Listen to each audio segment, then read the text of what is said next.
And we back. Yeah, the trade deadline has come and it is gone, y'all. It's been only a few minutes since it's passed and all of the deals are done. Your team can no longer make trades. We're going to have the buyout market. We're going to have some signings and stuff like that. But all of the trades are official. Now, a lot of people believe that this trade deadline was going to be a dud.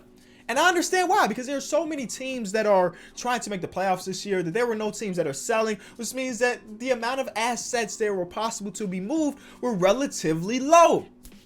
That was a lie, because this was definitely one of the more fun trade deadlines in recent history, at least coming from me, and that could be recency bias or whatever. But we have previous all-star type players being moved. We have small deals that can have big time impacts this season and seasons along the way. So today I'm gonna be giving y'all my initial reactions to a lot of these trades, probably grading some, but I'm not hitting up every trade.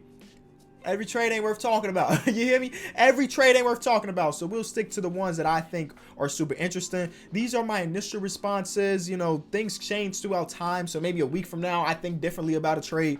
But we're really getting my real live first reactions to a lot of these trades. I'll break it down to you what I think. Please just leave a like on the video, subscribe, do all of that jazz. Let's get to the first trade. Now, the first trade was a 12-person trade that happened a few nights ago. And then basically what you need to know is that Clint Capella is going to Atlanta, Robert Covington is going to Houston, Malik Beasley, Juancho Hernan-Gomez, and some other pieces were going to Minnesota. And this is the big one. It happened like in the middle of the night, basically, for a lot of people. And it happened like, it wasn't just all out there. We knew that a couple pieces. We knew 3 people were going to be traded. Then we thought it was 4. Then we thought it was 5. It ended up being a 12-person trade. And then you add in some picks. It was a 14-person trade. Ridiculous. But let me give y'all my initial responses to it, or reactions.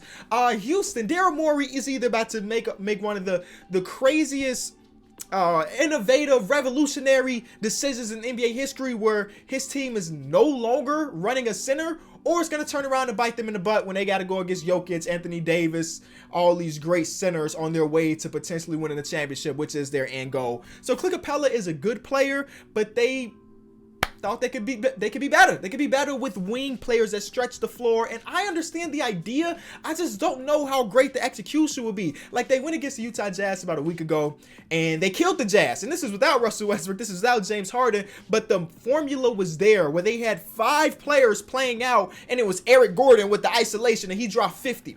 Now we're going to have a 5-player out system again, but now it's going to be James Harden. Now it's going to be Russell Westbrook. And I could see a world where it works, but I can also see a world where it blows up in their face and it's terrible.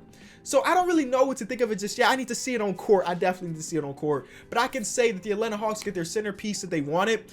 There was rumors a few weeks ago that they were going after Drummond. And personally, I didn't like the idea of them trading for Drummond, because Drummond is a free agent next year and he's probably going to want a lot of money. But instead, they get a cheaper option that could have similar impacts than Andre Drummond. As far as, I mean, he's a better defender than Drummond at this point. Obviously, Drummond is an amazing rebounder, one of the greatest ever. But Clint Capella fits very well for the Atlanta Hawks, especially for what they gave up. I mean, they really didn't give up much. They gave up a first-round pick that I think was from Brooklyn. Like, they didn't give up much to get a player that they believe in. Clint Capella feels like he's been around for a super long time, but I think he's like 26, 27 years old. So he can continue to grow alongside Trae Young and John Collins and all these guys. And then when I think about it for the Minnesota Timberwolves aspect, I mean, at the moment, you're like, okay. I mean, none of this matters if you don't get Deangelo Russell. Well, they got Deangelo Russell, but we'll talk about that a little bit later. But I do like Malik Beasley. I think he has potential to be a pretty decent player in this NBA. Juancho Hernan-Gomez. These are guys that have shown sparks where they could be impactful NBA players, but they were buried on the super deep Denver Nuggets team. And those are my initial reactions. I mean, like, Keita Bates-Diop got traded, so the GOAT is on the move, but he's about to move into, I think he moved to Denver. So he probably not getting no PT now, unfortunately. But y'all know that's where he thrives the most, man. He averaged 20 points per game in like 5 minutes. If you know, you know. Let's move on to the next trade. Trade number 2 is a small one, but it can have a bigger impact. The 76ers traded for Glenn Robinson and Alec Burks. Both of these 2 guys were having pretty good individual seasons with the Golden State Warriors, and they're going to come into Philly and give much needed bench depth, because that's like one of the biggest knocks on Philly, is that they lack shooting a lot of times, and their bench has been pretty bad this year. And now they get 2 players who are basically having career years when they were in Golden State, and then they didn't really have to give up much. They gave up a couple seconds, Like, it's a W for them. It's a big W for them. Now, I'm not expecting both of these guys to come in and still average 12 points per game, 10 points per game, but they 100% could come in and help a team that is trying to compete because they both space the floor. And Alec Burks has had a few games this season where he surprised everybody. He just out of nowhere dropped 25, 30 points. He's one of those spark plug type dudes, and I think Philly definitely needs that. Next trade, we have Iggy on the move to Miami. He ain't played basketball in a very long time, but I saw him in the gym. He looks fit. He looks ready to play for the Miami Heat. Not only was he traded there, the man signed an extension without touching the floor, which is a legendary move, by the way.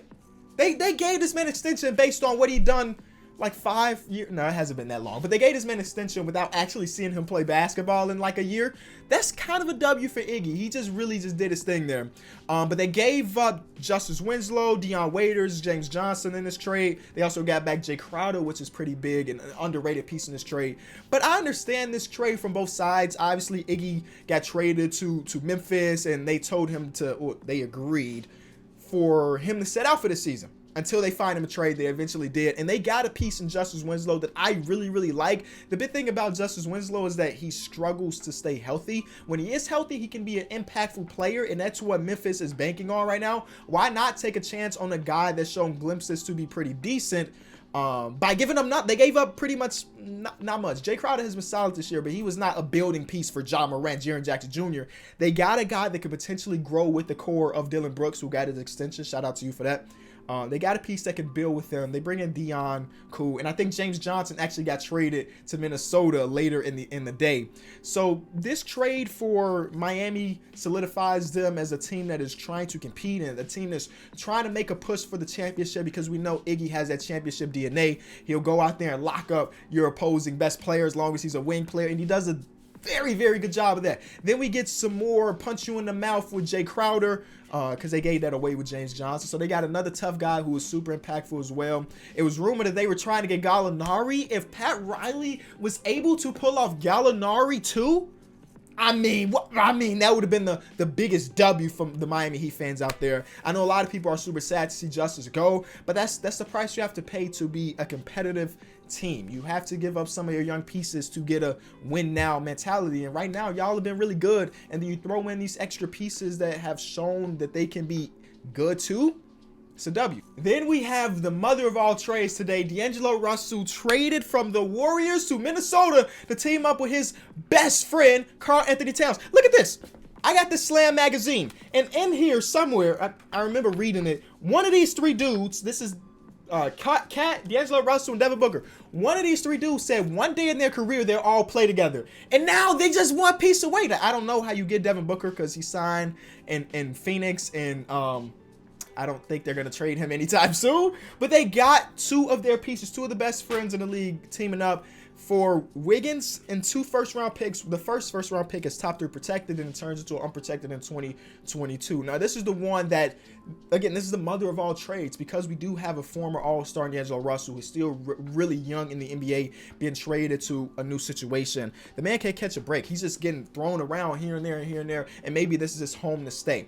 My initial thoughts was, wow, like legitimately, that's what I said. We were sitting here at my desk, my girlfriend was right next to me, and I was like, I cannot believe this trade went down. Minnesota did everything perfectly, bro. Minnesota did everything perfectly to set themselves up for Deangelo Russell. In the offseason, they tried their hardest to sign him, and it didn't work out. Like, you know what? We're going to chill out. We're going to try to get these assets. We're going to trade Robert Covington and get some pieces back. We need to make some room because we are sure that we can pull Deangelo Russell. Personally, if we being honest with each other, I did not think this trade was going to happen because I thought the Warriors were 100% going to wait until the offseason to make a trade, because in my eyes, it just makes more sense then, because you know the value of the picks you could potentially get, and they haven't seen Deangelo Russell and Steph Curry play together much. I thought we were going to at least see them play 10 or so games together before they made a decision to trade him away. Because in the world, you could have Steph Curry, Deangelo Russell, and Klay Thompson all play together. But I guess they thought otherwise. And they brought in Wiggins, who is not having a bad season, but Wiggins is such a polarizing player in the NBA because he is, at this point in his career, very one-dimensional. He does a few things pretty decently, but everything else he doesn't do. He's not a good rebounder for his size. His defense is underwhelming. He's got a long way to come to be a good defender. He can hit the mid-range turnaround jumper. That spin move jumper in the paint. Whew, Wiggins got that on lock. Best in the game. But he hasn't been able to do much outside of his first year or so in the NBA. And though the statistics show you that he's averaging 20 points per game, it's a very underwhelming 20 points per game because he haven't been able to turn that 20 into W's. But Bob Myers sees something in Wiggins. And you know what? I don't blame him. I think Wiggins is one of those players that 100% needed a situation change. It was an NBA vet. It might have been Shaq. It might have been Charles Barkley that said that Wiggins needs a hard, stern veteran to get him on his P's and Q's. He's got traded to a team with Draymond Green on it. You think Draymond Green is going to allow him to slack at all in any practice ever? No.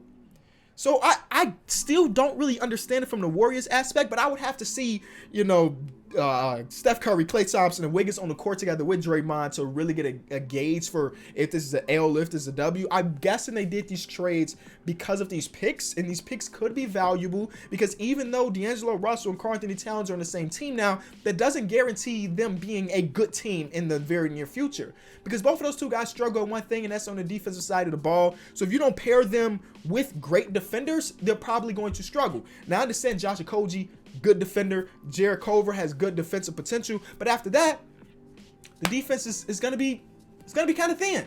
But the good thing for the Minnesota Timberwolves fans is that, they get another exciting player to watch because right now they are in the depths of hell right now because they can't win a game. They get an exciting player, and you get a happy Karl-Anthony Towns. Just yesterday, he was talking about man, I'm so tired of losing. And when the player comes out and says something like that, you got to think, if you're a fan of that team, oh man, he's going to request a trade.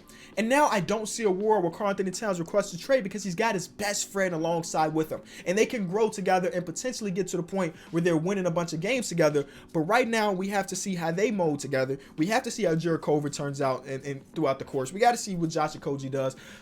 I think that the Minnesota Timberwolves fans should be super happy right now. Without a doubt. Without a doubt, they should be super, super happy. Next one, we had Drummond getting traded. Yes, his name has been in trade rumors for over a month now. And listen, he got traded to the Cavs for Brandon Knight, John Henson, and a second-round pick. Now, the reason why this is so funny to me is because when his name originally came into the trade sphere where everybody knew he was going to be traded or thought he was going to be traded, I was making tweets, and a Detroit Piston fan told me there's no way Drummond gets traded for anything less than 2 first-round picks. You traded him for nothing, my guy. You traded him for Brandon Knight, who didn't even really play on the Cavs team. That's bad. You traded him from John Henson. Shout out to the John Henson fan page. But let's be realistic. He's not about to help you at all. You traded him for a second-round pick. Now, if that second-round pick ended up being a Manu Ginobili or who's some other great second-round picks? A Draymond Green. Then if you don't draft that, you traded him for nothing. And I was telling y'all this. When he was rumored to go to Atlanta, I was telling you the best you're going to get is Chandler Parsons and maybe 2 seconds. But no, Kenny is undervaluing Andre Drummond. And it's not that Andre Drummond is a bad NBA player. It's that nobody wants to pay this man $30 million a year for his skill set. Amazing rebounder. But other than that, he can be wishy-washy. You can look at the box score and be like, damn, he put up 20 and 20? Oh, they lost by 10? Okay. And I'm not saying it's his fault because that Pistons team is not very good, but he's one of those players that I know he can get you his stats, but does that correlate with winning? And now, why did the Cavs trade for him? Why not? You didn't give up anything. He's only 26 years old, so I mean, if you want to be the team to pay him that much money, the $30 million he's probably going to get, so be it. And now you have a center that can grow with Colin Sexton and Darius Garland for the price of nothing. And guess what? And in 3 months, if in 3 months Drummond doesn't mesh well with those 2 guards, so what? You just let him walk. You let him walk because you didn't give up anything to get him. So I like this trade, but when I saw this trade drop, I was like, okay, so that's for sure means that Tristan Thompson or Kevin Love is being traded. Nope. Neither of those two guys have got moved. Does that mean that they can't be bought out? No, but I doubt they will be. So we're about to see a very loaded front court for the Cavaliers right now. But I like this trade for them. Why not? Why not? This is like an A trade. You take a chance on somebody. And if it doesn't work, you don't sign him. If it does work, then you sign him. But I feel bad for Pistons fans.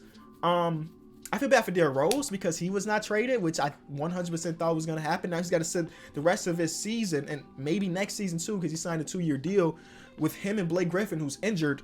I mean, he got Sekou and Luke Kennard there, but it's going to be tough. I would just wanted to see Derrick Rose on a contender team at the end of the day. That's what I wanted to see as a fan of Derrick Rose, but it didn't work out that way.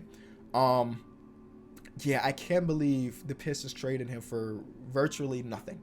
And then the last trade that I think could have a big impact is the Clippers, the Knicks, and the Wizards had a 3-team trade. Basically sent Marcus Morris to the Clippers with Isaiah Thomas, who I just got the notification. They're not keeping him. That makes me so sad. I really want to see Isaiah Thomas play minutes that matter on a contending team like the Clippers. But they're waiving him.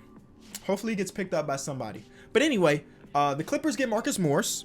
Jerome Robinson is going to the Wizards, and then the Knicks get Mo Harkless and a first-round pick. Oh, they got a first-round pick. That's pretty good. That's pretty good for Marcus Morris, who was on a 1-year deal. And I know Marcus Morris said that he wanted to stay with the Knicks, but realistically, you'd rather have that first-round pick over anything. But reason I say I think this trade matters because Marcus Morris was one of the best guys traded today. Especially since he's going to a team that's trying to win a championship. The Deangelo Russell trade is cool, but the Deangelo Russell trade is not for now. It's more for the future. The Drummond trade is cool, but it's not for the now. It's for the future because those are two teams that are not going to make the playoffs or go for a championship run. The Clippers added another guy to their team that gets buckets. Go look at Marcus Morris' season individually. I know he played for the Knicks, so they were trash. But look at his season individually. He was killing the game. Killing the game. And now the Clippers have that to come off their bench, most likely. That's a huge, huge W. And you gave up Mo Harkless and a pick, but that pick doesn't mean anything to you if you're in the process of winning a championship. So I like this trade a lot from the Clippers, obviously. I would have liked it more if they would have kept my boy Isaiah on the roster. For the Knicks, you got a first-round pick for a guy that, even though he said he wanted to stay, you don't know if he was going to stay.